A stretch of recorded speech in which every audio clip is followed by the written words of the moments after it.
You are listening to I Am Refocused podcast with your host, Shemaya Reed. This podcast is designed to inspire you to live your purpose and regain your focus. Now, let's tune into today's podcast. Hey guys, this is I Am Refocused podcast, and you know what time it is. Today is Thursday, which means we are at Rico Rockefeller's Barbershop. Man, you know, San Antonio, this is the place to go if you want a haircut. Today we have an awesome guest. We are going to talk to Dr. Anthony Cobbs. Man, his bio is so loaded, I'm going to give him the floor in a second, but I'm going to give you a little teaser, man. He got his bachelor's in psychology, a master's in Christian ministry, and a doctorate in leadership. So you know today is all legit information. Today, I just want to say thank you for taking time out of your busy schedule, coming to I Am Refocused podcast. I want everyone, tell all your friends to listen to this episode. I know I say that every week, but I really want you to learn something today because we're in for a treat. How you doing today, Dr. Anthony Cobbs? Man, I'm doing very well, man. Just thank you for allowing me to be here today on the show. I'm just excited about this opportunity, but I'm doing real well, man. And before we get into this extreme details about your life and what you're doing currently, tell us a little quick backdrop of who is Anthony Cobbs? Man, Anthony Cobbs, I'm just a boy from Nebraska. Okay. Nebraska. Omaha. I'm originally from, Omaha, Nebraska. Grew up there, born in St. Louis, but grew up in Omaha, Nebraska.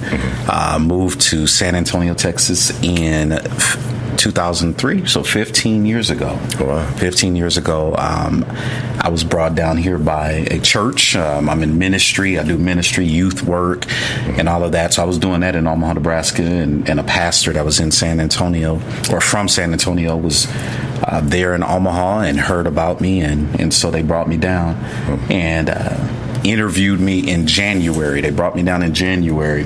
It was 26 degrees in Omaha, Nebraska, and it was 76 degrees in San Antonio. So before I even got off the plane, I knew I was taking the job. So I'm like, this is my new home. This is my new home. So the weather's not that bad here in San Antonio. Oh, man, I love it. I love being able to walk around in January and February. Now, when it comes to Omaha, how was the community like growing up in Omaha? Man, it's surprising. I think that a lot of people expect when you hear Omaha, Nebraska, you don't think anything about the hood, or you don't think anything about gangs, and it had all of that. It had all of that. Omaha is in the middle of the country. It's in the middle of the country. So what happened, it just like any other city, it has crime, it has different things like that. But what happened with Omaha, because it was in the middle of the country, back in the heyday of Crips and Bloods and things like that, they came to Omaha and to Kansas City because it was a good distribution center. And plus, everybody was so naive and everything in Omaha, Nebraska. We were just impressed by the spinning rims and the gold chains and all that. So Omaha got caught up. So I grew up seeing all of that, seeing the infiltration of drugs and violence and all of that in Omaha, Nebraska. It is not what people think it is. So it is one of those, don't think you're going to Omaha and going to punk people out and all that kind of stuff. That's not Omaha, Nebraska. It's totally different. And I grew up in that. So, but at the same time, the strange dichotomy with that is that it's actually a great place to raise a family. It's just, you got to stay out of certain areas. And how about school? How was education like? Take us back to maybe high school. How was the environment with the student body and the faculty and staff? Take us back to high school days. Man, that's a long time ago, man. That's a long time ago. But high school, normal stuff. I'm an 80s kid. I grew up in the 80s, so, I grew up in that era of Prince, Michael Jackson, Madonna, all of that stuff. And so, so I grew up in that 80s type of atmosphere as a teenager and everything like that. So it was pretty normal. I was actually living in the projects in North Omaha, Nebraska, and was bused out to West Omaha. So I had opportunity. I lived around poverty. I lived in certain situations, but then I was bused out to upper middle class and upper class neighborhoods and schools. So it was just interesting all throughout school. All throughout school, it was always interesting for me. I was always shown another side, and that helped to shape who I am today. Because I was one of the first generations to get bused like that, which I didn't realize that. I didn't even know that. But yeah, my generation was one of the first to get bust, and that kind of tells my age a little bit even more. But it's pretty powerful that didn't happen till around that time in Omaha, Nebraska. And how about subject-wise? What's your favorite subject in school? Man, lunch is always a favorite. But no. English. English. I just had a fascination with literature, the classic books, novels. So English was always my favorite subject. And when it comes to school and home, what were some of the things that you did to keep yourself busy? Because the most crazy time is downtime after school hours. So what were some things were you involved in? Absolutely. So because of where I grew up, because of the circumstances I grew up in, I had to make sure that I found something to do so that I didn't get involved in some of the stuff that was all around me. Well, for me, it was drawing. I'm an artist. I love to draw, love to paint. I haven't done it in a long time. I need to pick it back up. My sons have picked it up from me, so they're phenomenal artists. And I also write. So I escaped a lot of the things that was around me by drawing, writing. I dove into books, just love to read. And so education became a big factor for me, that I knew that if I was going to make it out of the situation that I was in, if I was going to do it, I had to get an education. I had to make sure that I was the best at what I could do. So I've always had that. I had that modeled by my mother, even though she didn't even graduate from college or anything like that, but she was a reader. She was a well-read woman, or is a well-read woman. To this day, she still reads, just reading. And so that was instilled in me from early on. That's how I escaped the circumstances, the context that I lived in, is through education. Man, I like the whole term escape. Yeah. Let's dive in deeper, because you mentioned reading, and you mentioned art, and you mentioned English being your favorite subject. Was that your escape? Yeah, absolutely. Writing, drawing, that was how I dealt with a lot of things. Who do you think, or not think, who did inspire you during those times in your high school years? Actually, one of my favorite artists was Jackson Pollock. Pollock is, and you look at the work of Jackson Pollock and you would think, okay, wait a minute, because it's so abstract. I mean, it just looked like splotches of paint all over the canvas. I know what you're talking about. I had studied that. But I was so fascinated by the fact that he was able to express himself in such an intangible way. So I was just incredibly fascinated by the work of Jackson Pollock. Of course, all the classics and everything, but he really captured my attention, because I think it just helped me to be able to understand I didn't have to fit into a certain box. I didn't have to do it a certain way. Love the work of Andy Warhol. For the opposite reason, I love the way that he was able to express in the culture of the time through his art. So definitely those were influential to me. But then I was mostly influenced by comic book artists. Man, I'm a big comic book fan and all that. So I escaped that way as well, always in those comics. When it comes to the arts, what was the motivation? Because it's all about creativity. What was it that drove you to be a creative mind? I recognize that it was the people around me, the people that I saw around me. There were people who were impacted by their reality. So art helped me to escape, because I recognized, man, I can go anywhere in my art. I can go anywhere in my writing. I can go anywhere by reading a book. I can get out of here. I grew up in the Spencer Projects, and people were trapped by their reality. And I'm like, man, I'm escaping this. Even if I can't go anywhere. I didn't have any money to go anywhere. So, but I can go to the library and get a book.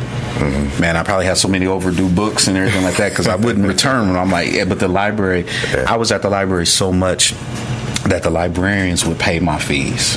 Wow. They would pay just keep the book.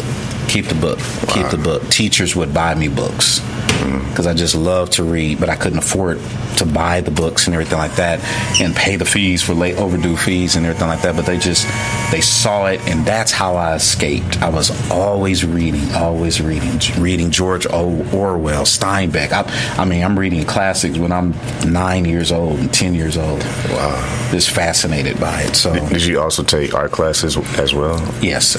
Like art, history, and that definitely was one of my favorite subjects, of course. But sometimes I would even get bored in art class because I wanted to express myself different ways, but it was definitely a way for me to escape because art class wasn't teaching comic books and stuff. So I was gone. And when it comes to deciding to go the extra level, the next step of your education, college, when did you make a choice that, this is for me? Because some people, they say, this is not for me, I'm going to take the entrepreneurial route. Right. What drove you to say, I'm going to go to college? One of the things that drove me to college, first and foremost, I'm from that generation where my mother, my aunts, my uncles, they all believed that education was the way to make it, to get out. That's not necessarily where it is now. We don't emphasize that a lot because so many people are able to make money and do different things without it. But I'm in the generation where that's what was instilled in me, that you have to get an education, you have to get a college degree. And again, I'm a little stubborn when it comes to things. So when I was seeing people around me, again, I'm in the projects, but then I'm bused to seeing upper middle class, and my mind was, how do I get that? How do I get that upper middle class? Because I like these houses out here. I'm like, man, I want this, and I do not want to live in the situation. I had to break this cycle. So how do I get this? And the way to get this is education. I learned that early because I'm reading, and that's what it was telling me. I have to get this education. I used to go to a summer program at Creighton University in Omaha. The reason I went to the summer, it was a sports program. Okay. Now, I'm not athletic whatsoever, but I used to go to that program every day because they fed us. And I didn't have anything to eat, so they fed us. So I would go to that sports program, but because I was so non-athletic, the camp counselors would allow me to go into the library. Wow. So I was the only kid that would go into the library, and they knew where I was, and so and that's actually where I earned my doctorate from. Years later, is that same school that I only went there so I can get something to eat. So education has always been it for me. Wow. Yeah. Now, in your college years, because we all know it's not just you snap your fingers and you walk the stage. It's not that easy. What are some of the challenges that you face going through your college years? Well, my college years really were all in my adult life because I was acting up when I first started. I went straight out of high school, but as some people do, they find themselves getting caught up. I was chasing after a girl, and she was getting her degree, but I was chasing after her, and I'm like, man. And so I didn't do too well at the beginning, and so it took me a while. Then I started getting settled in some different things, and eventually got married, started having children. So it took me a different route, and I always wanted to do things differently. Then I had someone that just interrupted my plans. I went to school to become a high school English teacher, but there was someone that interrupted my plans, and that was God. And he called me to preach. And I'm like, wait a minute, I want to teach. And he's like, no, you're going to preach. And I'm like, oh, okay, well. And that kind of interfered with some things, but it got me on track and helped to settle my spirit down, and finally just went on and did. So I don't have like the traditional college campus dorms and all that kind of thing. I just went to school the best that I could and just plugged away and kept plugging away. And I would encourage anyone who's listening, you got to keep plugging away. You got to keep doing it. because I look up now and I have 3 degrees and thinking about another one, and I'm like, man, there was a time where I didn't know if I was going to make the first one. And so here I am. But that's what it is. Just keep plugging away. And when you went to college, so was this later in your adult years that you went back to college, or? No, I started straight out of high school. It was just I was off and on. Gotcha. Doing the off and on thing. Had considered going to the military. Actually went to a physical to go to the Air Force and started wheezing. My asthma stopped. I'm like, man, what is going on here? So I would just have a totally different life had certain choices panned out. It would just be a totally different course for me. But my master's and doctorate was later on, was in my adult life. Yeah. Before we wrap up this first segment, tell us about the time when you was getting that nudge to get in ministry.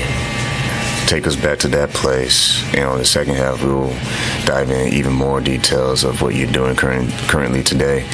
But when did that call happen to you? Where were you, and did you answer right away, or were you taking your time? Absolutely did not answer right away. It was a process, because I'm naturally I'm a kind of laid back, shy person or whatever. So thinking about getting up in front of people, that wasn't something I was interested in doing. I'm a writer, I want to be behind the scenes kind of thing. And grew up in church, was raised in church, but like so many people do, I wandered away, started doing my thing in my early young adult years, started doing my own thing, and again was chasing after relationships and something to fill a void. So that was my thing, trying to, this young lady or whatever. And actually what happened with me was that during one situation where I had been with someone that I shouldn't have been with. This is early on. This is way back in the day. Way back. Outside of her home. I'm sitting outside of her home after a one-night stand. Sitting outside of her home. And at that moment, the Lord spoke to me and said, look what you're doing to this person. Look what you're doing to this person. And that broke my heart. And it just sent me in a different direction. Like you need to help people, not hurt people. I'm calling you to help people, not hurt people. So that started me on a different journey. That instead of me seeking to gain what I wanted and seeking to use people for what I wanted, now I sought to serve people, and that just shifted things. So my experience in getting called to ministry, getting called to serve, didn't happen in a church. It didn't happen in some grand church service. It happened outside of a woman's house. Wow. When the Lord said, look at what you're doing. Wow. And that changed my life forever. Man, so in the second segment, we're going to discuss how you fix issues in ministry and leadership. All right. Before we wrap this up, though, when you first started in ministry, like first year to 3 years, what was the number one challenge in the early stages of ministry? Finding what it is that I was good at doing, that I was gifted at doing. Oftentimes in ministry, in my setting, in my context, it is you're supposed to preach and pastor. That's the only thing we're typically taught, but there's so much more to it. There's so much more that we can do, so much more that God enables us and empowers us to do. So I started actually working with youth. So I did youth ministry for years. For almost 13 years, I did youth ministry. But so initially, it was finding who I am, even in the context of ministry. People will assume, well, this is what you're supposed to be. But again, I never wanted to just be what people said that I should be. I wanted to be what God told me who I am, and He created me to be. So that was difficult, finding that niche, finding that thing, and being myself in ministry. Man, so in the next segment, we are going even deeper into discover how you fix issues in ministry and how you lead people to be better leaders in ministry and in the community. So you don't touch that iPhone, that smartphone. We will be right back. Hear from our sponsors.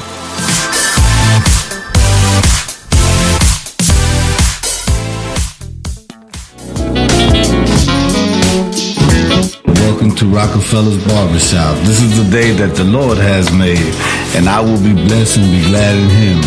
Today I want to introduce myself. My name is Rico Rodriguez at Rockefeller's Barbershop here in San Antonio, Texas, 1733 Babcock Road. My phone number is 210-782-5188. And again, we do walk-ins on Sundays. You are listening to I Am Refocused podcast on iHeartRadio. God bless you. Have a wonderful day.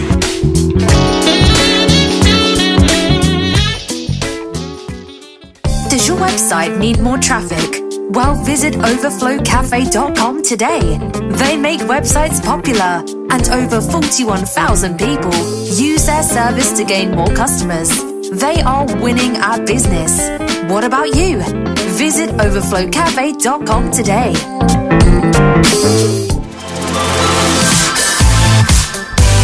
Hey, welcome back. This is I'm Refocused podcast. We are talking to Dr. Anthony Cobbs, and we left off talking about the youth. So, Dr. Anthony Cobbs. Man, you could just call me Anthony. So, Anthony, tell us the growing pains of dealing with young people when you were in the early stages of working with the youth in ministry. What were some of the challenges there? Well, I think one of the challenges then, and even one of the challenges, is still a challenge now, is how do you do effective youth ministry when you have, in a church environment, or even some organizations, when you have a traditional path, a traditional mindset. A lot of people think that there's a certain way to do youth ministry, but one of the things that I benefited from is recognizing early on that there's no cookie cutter way of doing youth ministry. Youth ministry is individual, as individual as those young people are. So it may be that you have to do a dance ministry, or you have to do a dance team, or you have to do whatever. Some churches have debate teams and different. I mean, there's just so many different things, different ways to reach people. And so the main thing that, in answering your question, is being able to identify the makeup of that group of young people that you work with, and really being able to help them to meet them where they are and be able to help them to get to where they need to be. That was a challenge in the beginning, because I worked with a lot of traditional churches that were saying, hey, we just want a bunch of kids here. But when they got there, the atmosphere was not conducive to youth ministry. So let me just say it this way. They were bored out of their mind. I would get them there, but then they come to church and they're bored out of their mind, as so many of us have experienced in church. And so the church had to adjust to be able to do youth ministry effectively. So that was a major challenge, and is a challenge for a number of churches today. And also is making that connection to that individual. So you were young too. Yep. What was some of the opportunities? I was young. No, you're still young. I meant you back in the day.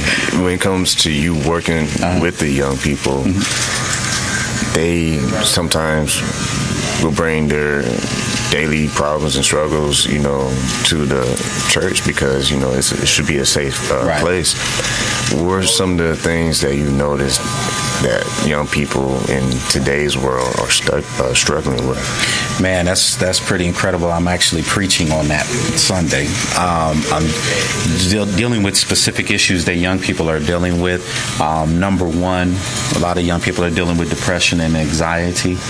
That is becoming increasingly a problem for our young people, dealing with mental health issues, things like that, and identity.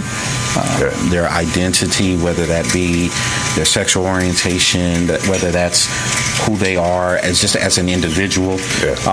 Those struggles are real and relevant, and the church has to be able to address it and know how to handle it. And that honestly is something that I deal with a lot of churches when I talk to pastors, different ministry leaders. They don't know how to address that because it's so delicate and they don't want to offend. And let me say that. I want to make sure it is clear. These pastors are not judgmental, hurtful. That's not the case at all. Just don't know how to answer the questions that come to them or the challenges that come to them. And so that's what we're working on. That's what we're looking at. That's what I look at as far as helping pastors, helping churches to be able to deal with that. But with young people, it's those issues: anxiety, depression, and identity. Depression is really huge because in today's culture, you have all the social media profiles. Right. And it's like you have to maintain a job of maintaining all your profiles. Right. And it's like, if you don't know who you are, you might be different on each one. Absolutely. One profile, you might be That's lit. awesome. Yeah. And another profile, you might be a little more relaxed, depending who's in your circle. So if you're friends with your parents on Facebook, you might be cutting loose on Instagram. That's right. Or Snapchat. Yeah, I'm very familiar with that. So when it comes to those issues, depression is a huge one, especially bullying in schools as well. What advice or words of wisdom will you give out to parents who are trying to keep their kids motivated going to school and finding who they are? Man, you have no idea how you're helping me even right now with what I'm going to be presenting on Sunday. One of the main things is my daughter deals with some issues, and so I'm really being personable in this and helping parents or sharing some things with parents. Number one, I don't have all the answers. I'm figuring it out. But one of the things that I believe is that transformation doesn't happen unless there's transparency. And so in order for me to help my daughter, in order for me to help other parents, in order for me to help other leaders, I need to be transparent. And there is a struggle. There's a struggle with addressing issues in our children without hurting them. We don't want to cause them to isolate themselves from us, any of those things. So what I suggest to parents, number one, you have to communicate. You have to communicate. You have to keep the lines of communication open with your child. And so one of the things that I do with my daughter is even though she comes to me with some things that my stomach is like, oh, okay, it's flipping and everything, one thing I teach people is you have to have a poker face. You have to learn how to have a poker face because that poker face, if she tells me something, I have to not react. I have to not react in the moment. Even though I'm thinking in my mind, okay, she just told me this, and it's not the best thing for her. I already know that. But if I automatically come with, hey, you shouldn't do this, well, then she could back away from it. So she knows that she can approach me. She can come and talk to me. She can tell me anything. But she also knows where I stand. She knows where I stand because I communicate that to her. I let her know, hey, this is what I believe. This is even what I've taught you. But at the same time, part of what I believe is that I love you and I will accept you the way that you are, and I will help you to become the best that you can possibly be. Now, that's difficult. That's difficult. That's difficult at times, depending on what is said. If she tells me she did something that was reckless, there are consequences that may come along with that, but I have to walk her through that. Now, my daughter's 19, so she's a little older, but we've been doing this for years. We've been doing this for years. Keep the lines of communication open, because if communication is cut off, man, then you're going to have some major problems. And so that's one of the main things that I suggest. And another thing that I suggest with parents is educate yourself. Yeah. Educate yourself, because that's a lot of line times, communications. Yeah, absolutely. Because a lot of times I may respond out of ignorance. That's true. I respond out of ignorance. I don't know if she says that she's doing something or something happened or whatever, or she's going to do this, and I automatically respond, and I don't even know exactly what she's talking about. That's true. And so I need to educate myself. I need to educate myself on her, and I need to educate myself on her culture. Young adults, youth. I need to educate myself on the culture, because it may not be as bad as I think it is, but just because I don't know, I react a certain way. So it's very important to keep that communication open and educate yourself. And so those are a few things. Those are a couple of things that I suggest to parents. At the end of the day, nothing has really changed except for time. Right. Because everything starts at the house. Right. Absolutely. You growing up, you had people supporting you at the home, and when you were bussed out to go on a mission trip to get educated, you took something with you. Right. So every time you leave your home, you're taking something with you, whether it's good communication or it's bad communication. Right. You're taking something, whether it's negative or positive. When it comes to families, because you also teaching people to lead and be leaders. Absolutely. How does an individual, especially a young person who is aspiring to be great, be successful, they have these big dreams, big goals, what are the traits of a person becoming that person and discovering who they are? But it's one thing to know your purpose. To live it is a whole different ballgame. Well, I think that that's a great question. One of the most difficult parts of that is actually discovering your purpose, actually knowing who you are. In my field, who you are in God, and that's what we teach. That God created you for a purpose. He created you for a reason. You have a purpose that you are here on this earth. And so it is discovering that purpose that sometimes is the major task that has to be accomplished. So how do you do that? You have to, first and foremost, you have to seek out wise counsel. You have to seek out people who have been there, who have done things, who have lived life, and they can help you. Sometimes we go to people. The thing is, we go to people who don't know either. They don't even know what their purpose is. They don't know. And so the Bible talks about the blind leading the blind, that both will end up in the ditch. And that's really what it's talking about. If I go to someone who doesn't even know their purpose and they're acting crazy, then probably both of us going to wind up acting crazy. I mean, I need to go to someone who is walking in their purpose, someone who is confident in who they are, and ask them, how did you get there? How did that happen? How did you accomplish what you've accomplished, or whatever the case may be? So you have to seek wise counsel. But then I think another aspect is you have to explore different options. I mentioned before that one of the reasons that I sought education is because I saw education. I saw the benefits. I saw the fruit of it. I saw, I'm seeing these houses and these cars, and I'm seeing all of this. And it wasn't from drug sales and this and that. It was from people who worked. It was from people who educated themselves, and this is how they made their money. So I saw that, and so that's what I saw. And so if people are not exposed to something positive or exposed to something that's going to challenge them and stretch them, then they may be a little narrow, they may be limited in their scope. But you have to expose yourself. I just talked to the staff at the church where I am now. I just talked to the staff about stretching and increasing your capacity.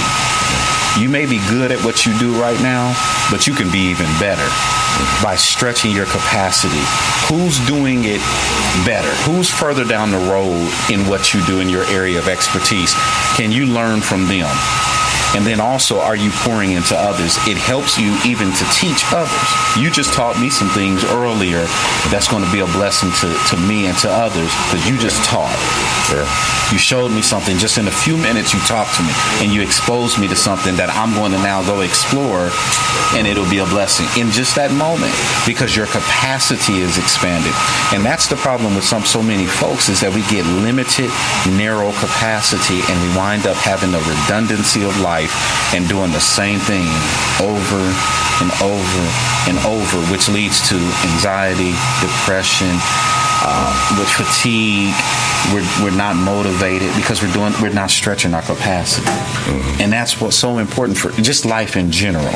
And I know I probably over-answered the question, but just life in general, man, you gotta get out there and do something. I know some folks who have never been out of their city. Never been out of their city, never been out of their state.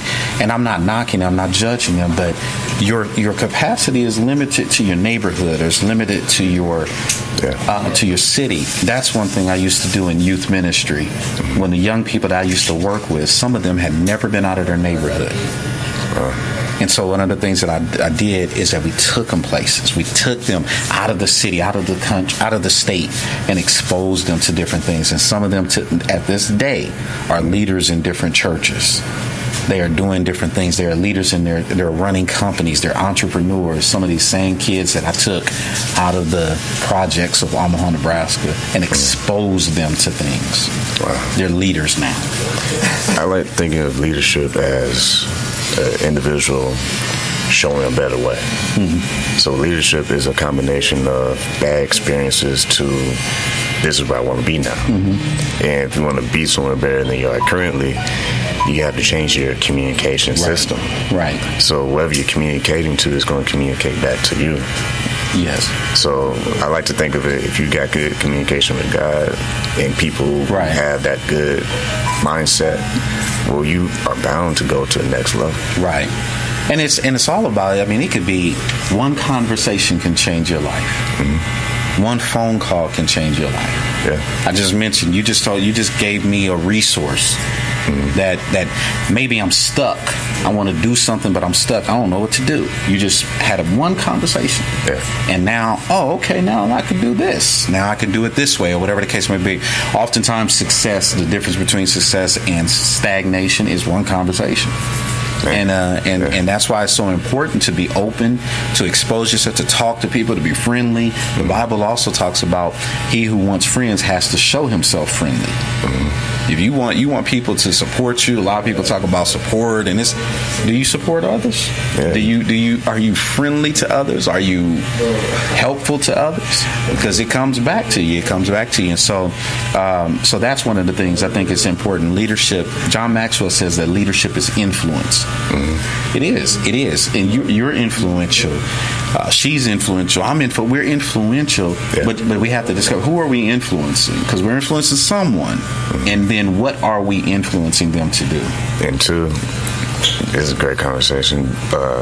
We have to watch who influence us, right? Because absolutely. You can follow somebody, you can send a message to somebody, you can watch them on TV, or you can watch, a movie, or you can read a book, and if it doesn't line up with who you're trying to become, right, it's called distraction now. Absolutely. And it's not to say that people are bad or sources are bad. It's just focus, man. You have to focus on you, like you were saying earlier, what you are, your identity. Because you can't have dreams if you don't know you. Right. Because dreams is very vague. Anybody can dream. Right. But it's a whole different ball game if you are you. Absolutely. Now, when it comes to what you're doing, before we end the show, when it comes to your ministry and leadership, what are some of the things you feel is very important? Maybe pastors are listening to this podcast and they trying to bring more value in their church. Mm-hmm. It's not about the numbers, but it's just, are we being effective? Right. What words of wisdom will you give to leaders out there to do better in ministry? Well, whether it's ministry or any type of business, on the job, any type of business, be yourself.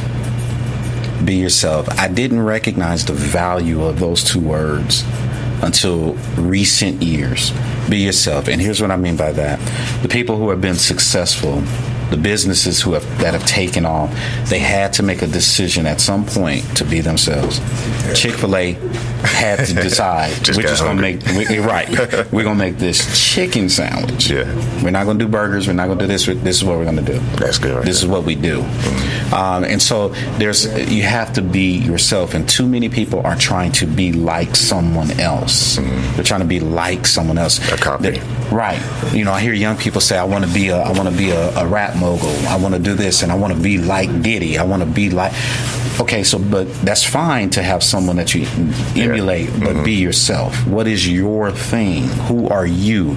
And that's so important, because when you are trying to build something, if you don't know who you are, you can wind up compromising and building something else. Yeah, and you build somebody else's dream. You build something that is not you, and so it's not sustainable. And so my words of encouragement to any leader, any business owner, anybody, be yourself. Be who you are, and stick to it, and don't let anybody change that. One of the problems that I bumped into over the course of time when I'm teaching leadership, or even in my own leadership, is listening to the opinions of others. Yeah. man, that can get you totally off track from what you are supposed to do if you are listening to the opinion of others. Be who you are. Mm-hmm. The only opinion that matters is God's opinion. Right.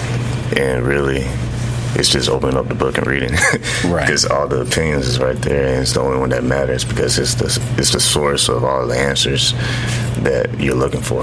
Right. And I'm learning that too. I mean, every day, I always say your business is a reflection of you. Yes. So if it's not doing well, then you just got to work on yourself, and eventually it'll kick up again. Right. So when it comes, I'm gonna let you have the floor, but when it comes to the community, I think it's safe to say that community lacks leadership, quality leadership. What some things you like to see in just San Antonio, community-wise, leadership-wise, what's some of the things that you think we need to work on as a collective unit? Well, I would say that I don't know if the community lacks leadership in so much as it lacks leadership development. Leadership development is a big thing. There's a reason why I decided to get my doctorate in leadership. The reason I decided to do that is because I saw so many people who were in leadership positions who didn't know how to lead. They didn't know how to lead, and so they had the position, and people would follow because of the position, but they didn't have leadership skills. They didn't know how to mobilize people. They didn't know how to pour into people. And so I think that leadership development is something that has to happen. Yes, we have leaders. A lot of times, if you really pay close attention, oftentimes what we're doing is getting people to follow our agenda. But leadership development is, I'm going to help you bring out what God has put inside of you. I don't know what that looks like. It might be leading this cause or doing this but I'm going to help you to find what God has inside of you, bring that out and maximize it. That's leadership. Now, if that's leadership development, if I can get you to do that, it's a win because it's God. And so I think that is so important. And let's not even make reference to that. Let's say even just your skill set, your passion, something that you're really good at. If I can help you develop that, and if I can help you maximize that, so that when you start a business, you know what you are doing. Yeah. I'm not just telling you go start a business. I'm helping you to know how to do it. Yeah, that's what other communities do with folks, and so that's what happens. That's what we need to do. We need to help people develop their leadership. And like we said earlier in the podcast, it all starts at the home. It does. Because you can't really be a good leader, a good anything until you start at the home. Because once you leave that place, you become an influence as you're being exposed to other people in the community. Right. Because you can have a conversation, but if the conversation is just hit and miss, well, yeah. But one thing, let's be honest. Everyone doesn't have a good home. They don't have a good model of leadership. True. Some have terrible models of leadership. So you have to find a good model of leadership. If you are in that type of situation, or perhaps you are older and it's just you or something like that, someone that's listening, maybe it's just you. You have to find a model of leadership. You have to find someone that can help you to grow, even if it's someone that's indirectly impacting you, that you don't have a relationship with directly. You have to find a model of that. And so I think that it's so important, because sometimes we can use home as an excuse for why we don't succeed. That's true. And there's no reason why in this day and age that you can't find someone to be able to help you to grow and develop in whatever passion you have, whatever desire that you have, or whatever you're leaning towards doing. There's someone who is an expert in that. There's someone who is gifted in that can help you with that. Say someone's listening right now and they say, "Man, Doc, that sounds real good, but I'm stuck." Talk to that person that feel like, "Man, oh, that sounds great, man. That's, feels good, but tomorrow, it's my reality." So what do I do if I'm stuck? One of the things that I think about when you're stuck, let me just say this. I felt that. I felt that. I have a running joke that I have in my book that's going to be coming out soon.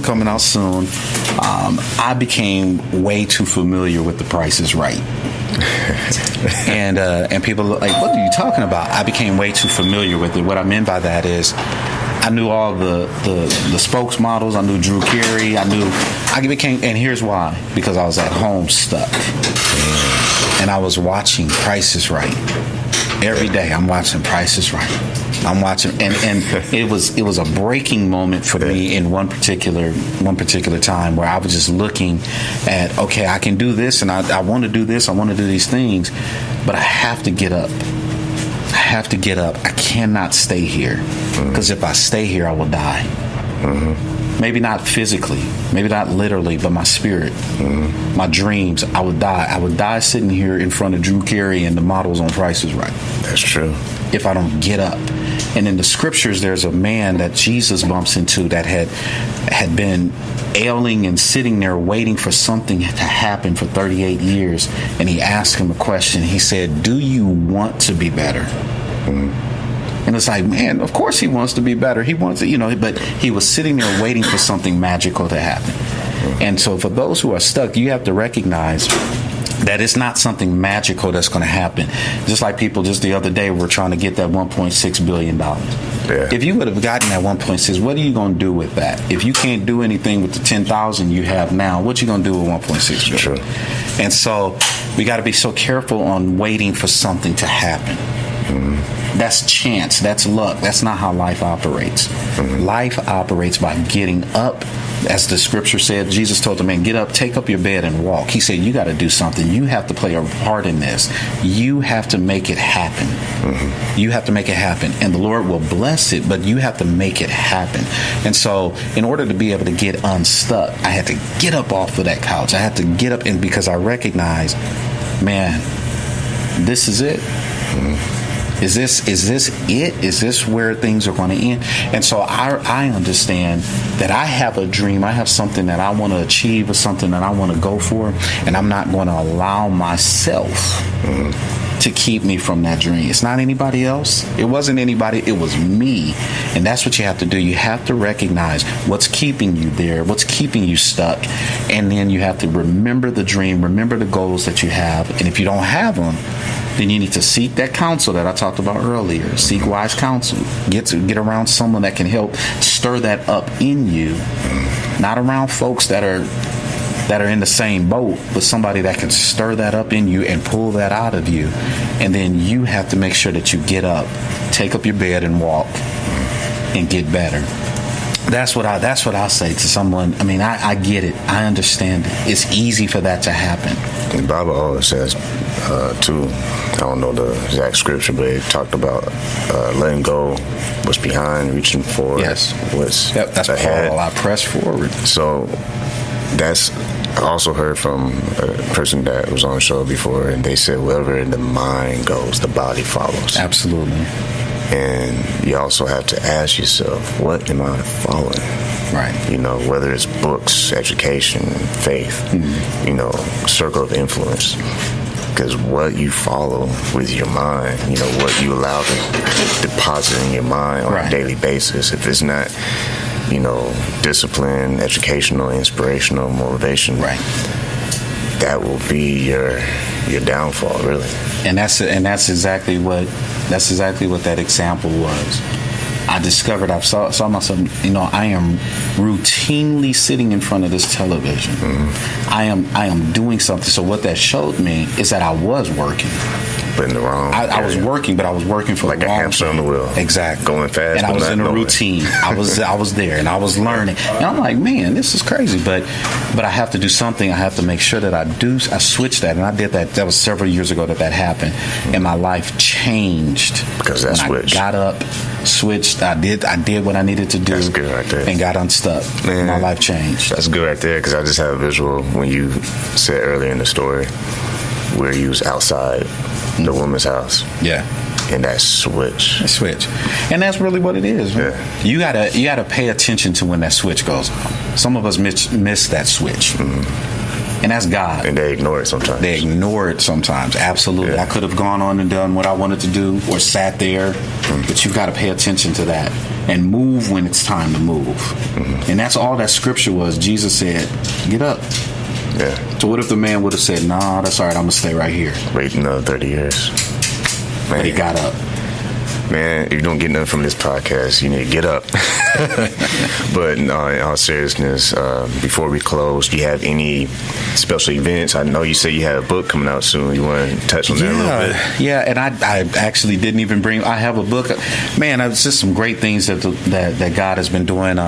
People can go to my website, anthonycobbs.com. Make sure you keep that S on there. A lot of people say Anthony Cobb, but it's anthonycobbs.com. Everything is there. There's a book that I have, I contributed to, that is available for purchase. Also, my social media accounts and all of that is listed on there. But then I also do consulting. I do church consulting, ministry consulting. So I would love to help out any pastors, any churches that need some strategic planning, come in, work with their leaders. That's what I do. I do all of that.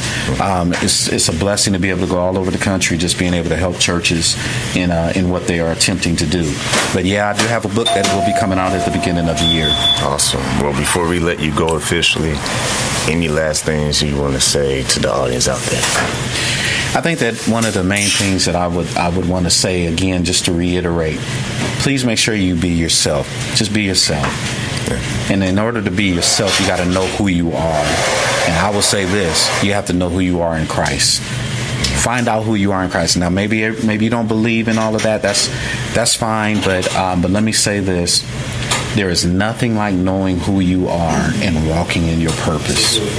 My whole life shifted, changed, even though I was surrounded by everything that was the opposite of good. My whole life shifted and changed because I turned my life over to Christ.